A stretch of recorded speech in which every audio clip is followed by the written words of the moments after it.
बाद बड़ी खबर की इंडिगो संकट पर दिल्ली हाई कोर्ट के केंद्र सरकार से सवाल। अचानक ऐसे हालात क्यों बने, मुआवजा देने के लिए क्या एक्शन लिया गया, ये दिल्ली हाई कोर्ट की तरफ से सवाल पूछे गए हैं। और आर्थिक नुकसान, सिस्टम की नाकामी भी इसे बताया। यात्रियों की मदद के लिए क्या कदम उठाए गए, ये भी सवाल पूछा गया।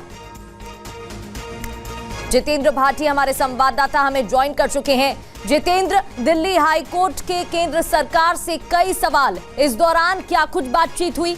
बिल्कुल, देखिए इस मामले को लेकर पीएल दाखिल की गई थी कि जिस तरह से जो पैदा हुआ एयरपोर्ट के ऊपर, तो कोर्ट ने ना सिर्फ याचिकाकर्ता को भी कहा कि आपने जो है पूरी जानकारी नहीं ली, साथ में कोर्ट की फटकार लगाई। कोर्ट ने जो केंद्र सरकार की फटकार लगाई और कहा कि आपने स्थिति ऐसी पैदा क्यों नहीं दी गई।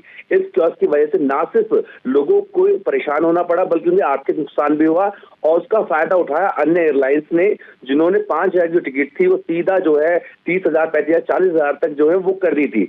इससे लोगों को परेशानी हुई। तो केंद्र सरकार की तरफ से एएसजी चेतन शर्मा जो है वो पेश हुए थे। उन्होंने कहा कि ये जो फ्लाइट टाइम ड्यूटी लिमिटेशन का नियम है, ये 2 चरणों में लागू होना था, जुलाई में और नवंबर में।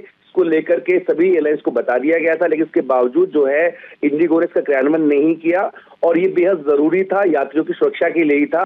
लेकिन कोर्ट ने कहा कि इस मामले में आपने जो है तैयारी पूरी नहीं की थी, जिसकी वजह से ये कियोस्क हुआ और ऐसे में आपकी तरफ से क्या क्या कदम उठाए गए हैं। और साफ तौर पर कहा कि आपकी वजह से लोगों को इतनी दिक्कतें हुई हैं और इसको लेकर के पहले ही तैयारियां की जानी चाहिए थी। तो इस पर जो है केंद्र सरकार की तरफ से कहा गया कि हर जरूरी जो प्रिकॉशंस थे वो लिए गए और जो फ्लाइट के फेयर है उन पर भी कैप लगाई गई और केंद्र सरकार की तरफ से इसमें समय रहते दखल दिया गया और स्थिति को सामान्य बनाने की कोशिश की जा रही है। लेकिन कोर्ट ने साफ तौर पर नाराजगी जाहिर करते हुए कहा कि आपकी वजह से न केवल यात्रियों को काफी परेशानी का सामना करना पड़ा बल्कि उन्हें आर्थिक नुकसान भी हुआ और जो किराए हैं अन्य एयरलाइंस से बढ़ाए।